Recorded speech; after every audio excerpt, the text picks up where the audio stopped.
que eu abri nisso? Porque você sabe como está o nosso país.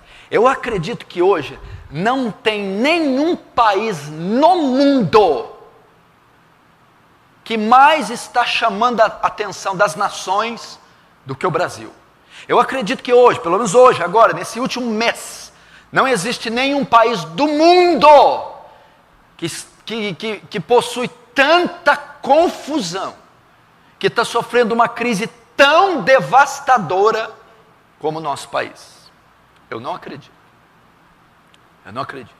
Você viu tudo o que está acontecendo, tudo que eu falei aqui no domingo retrasado, quando eu conversei com um amigo nosso que trabalha no Ministério da Fazenda, em Brasília, o estado que está a nossa nação e o governo. Você viu o que eu disse. O escândalo de corrupção com uma dívida que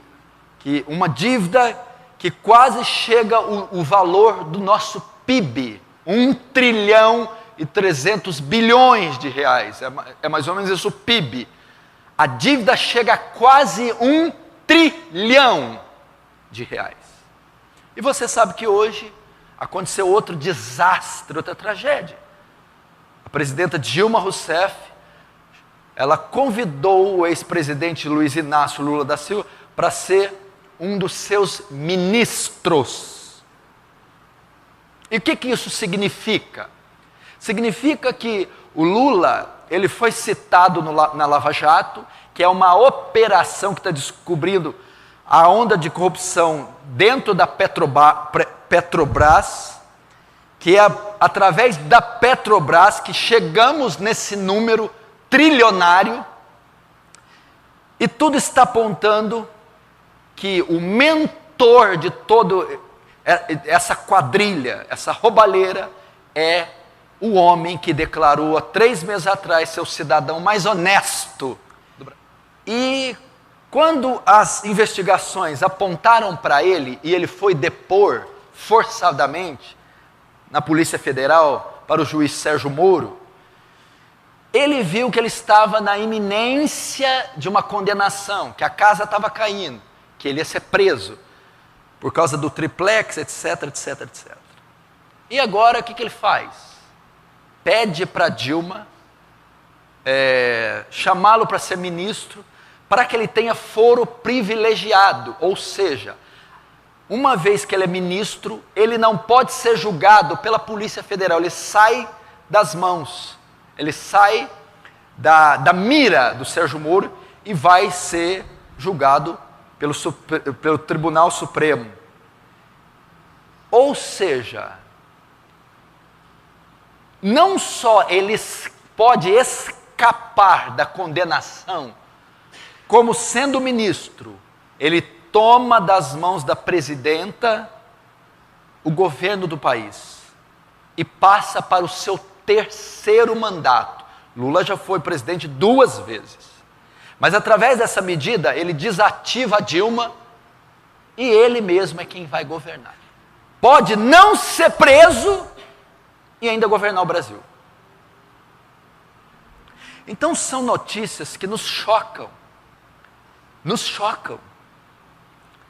Porque esse homem está querendo instalar o seu regime totalitário, a sua ditadura. E isso está acontecendo agora, hoje. Foi hoje. O jornal deu que ele aceitou o convite da Dilma para ser um dos seus ministros. Isso pode mudar completamente a história do país.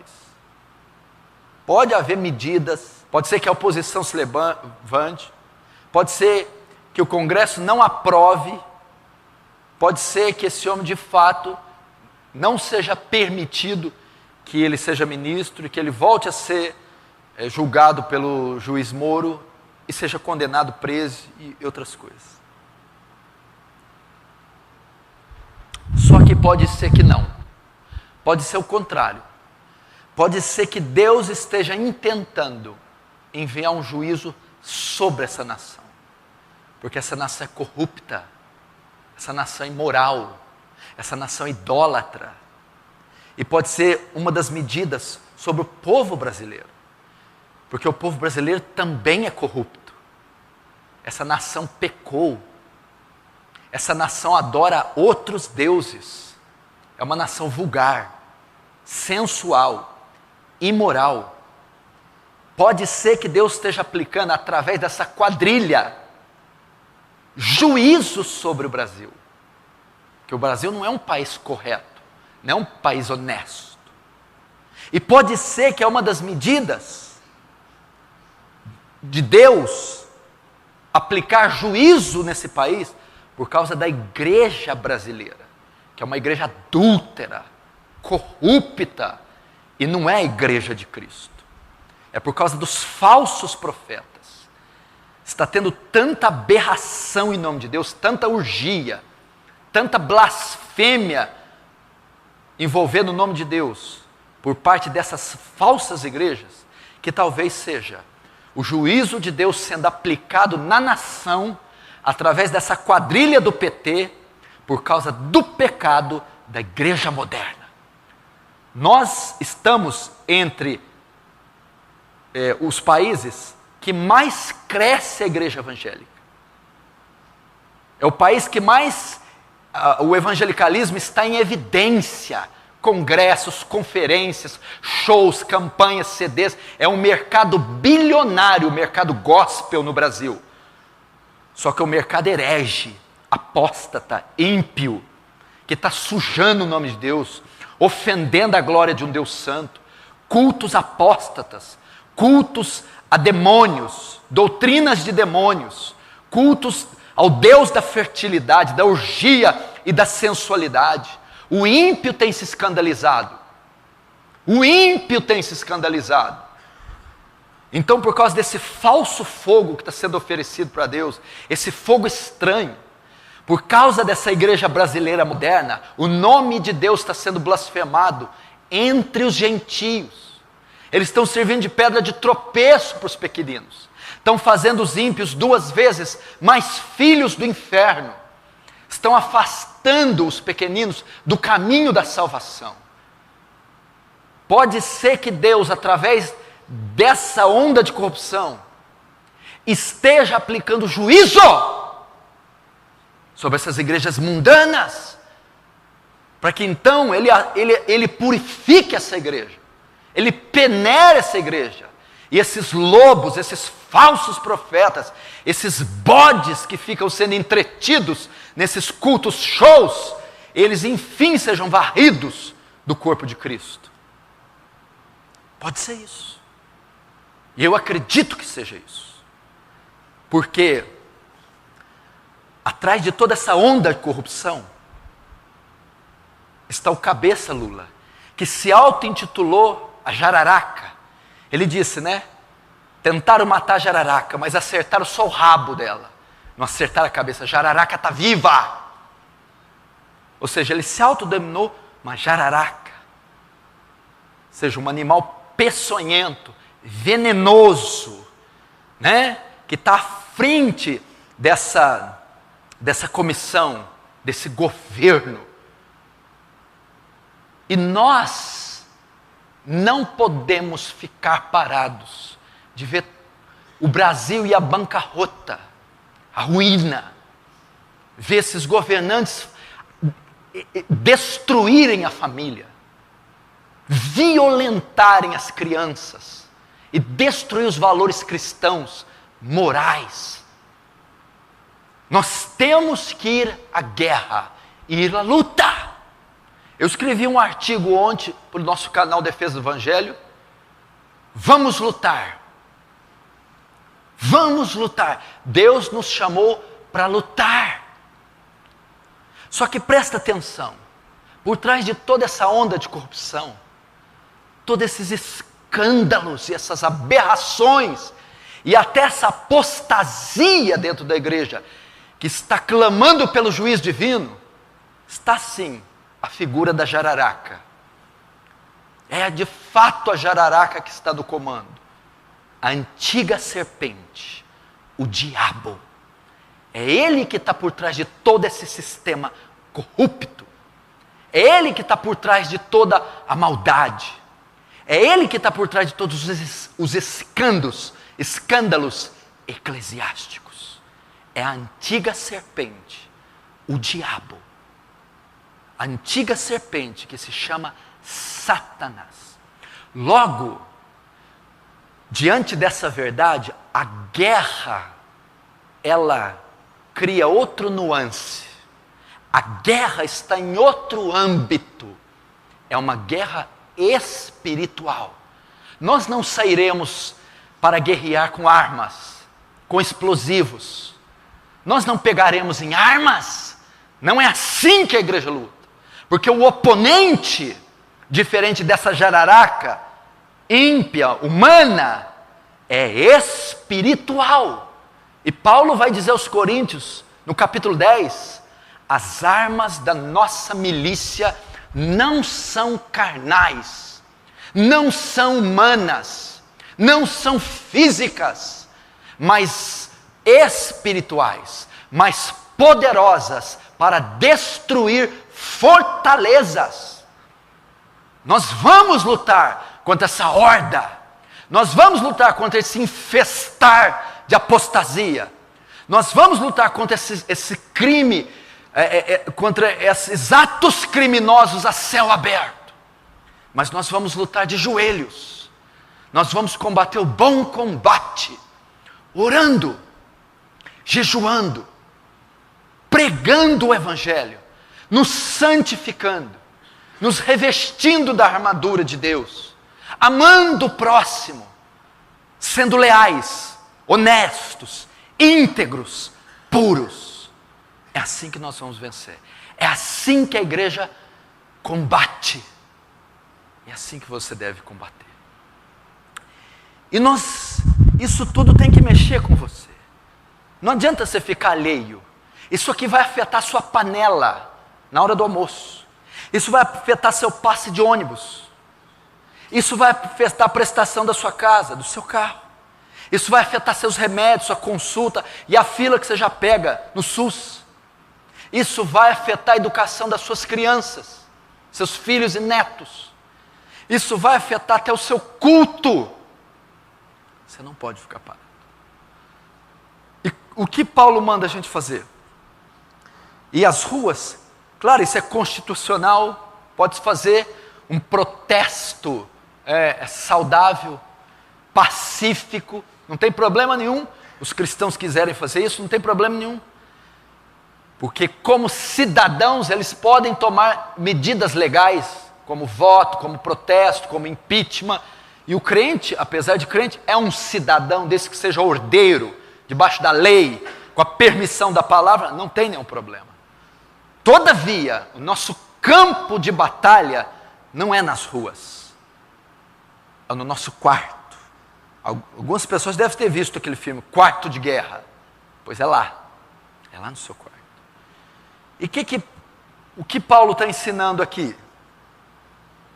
Ele está ensinando o poder da intercessão.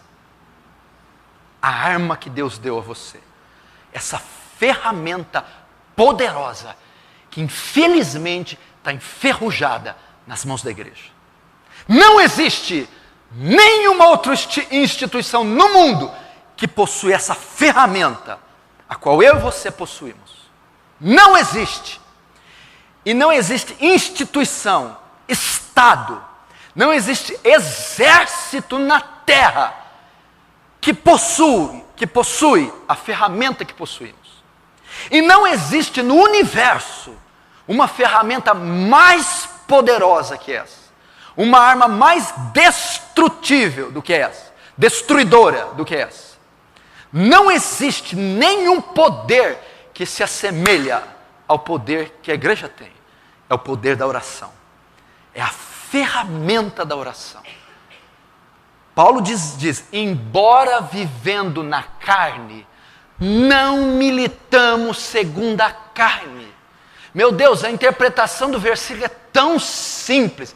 Embora vivendo em corpo, embora sendo homens de carne e osso, embora sendo seres humanos, naturais, não lutamos naturalmente, não combatemos com a carne, não lutamos com talentos naturais, Não lutamos na força do braço, embora sendo homens, vivendo nesse corpo, nessa terra, em âmbito terreno, não lutamos segundo a carne. Lutamos com armas espirituais. E uma delas, a que eu quero destacar, é a intercessão.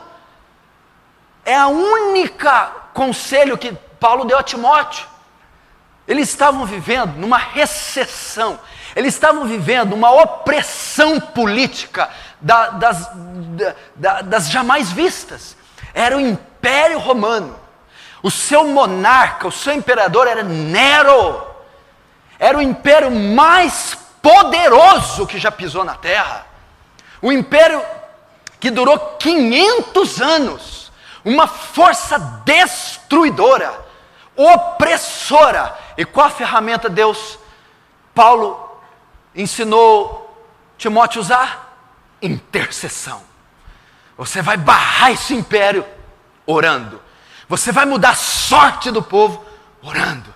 Você vai mudar as leis orando. Você vai impedir as tempestades orando. Orando. Para quê? Para que tenhamos uma vida tranquila, sossegada. Para que haja paz. Para que o mal seja refreado. Para que a corrupção seja estancada. É assim. Até quando vão se descobrir mais escândalos? Até quando? Quanto mais saquearão a nação? Quanto mais espoliarão os nossos bens? Corromperão nossas famílias? Então Paulo está dizendo, a oração pode refrear isso aí. Pode segurar isso aí. Pode estancar essa sangria maldita. Por isso você deve usar a intercessão. Os crentes hoje estão enferrujados na oração. E não só pelo Estado, isso deve te abalar, porque me abalou. Fiquei a noite toda pensando nisso ontem. Vendo reportagens, notícias. Hoje o dia todo, perplexo. Porque isso aí é um ultraje, é um disparate. Isso é uma vergonha, é uma afronta contra o nosso país. E nós não podemos, você não pode, é bíblico. Por isso nós vamos reservar uns minutos hoje para orar por essa nação, porque nós não sabemos onde isso vai parar, até onde isso vai. Meu irmão, eu estou dizendo que os olhos do mundo estão voltados para o Brasil. Quando Lula anunciou isso, o dólar já disparou, a bolsa de valores caiu, já houve um distúrbio na economia brasileira. E quem vai pagar isso aí? O pobre, o brasileiro, o povo. E nós temos que agir. Você tem que conscientizar cada um da sua casa a estar orando por essa nação, pela liderança, para Deus ter misericórdia. Você tem que estar mobilizando cada um para fazer sua parte. Porque nós seremos tocados. Nós seremos afetados com essas decisões. E vejam só, essa ideia, essa avidez do Lula pelo poder, porque a Dilma, que é uma acéfala, já podia ter renunciado. Um fantoche, não sabe diferenciar a mão esquerda da direita, não sabe se pronunciar, não sabe se vestir, não sabe pensar, não sabe falar. O que está fazendo ali?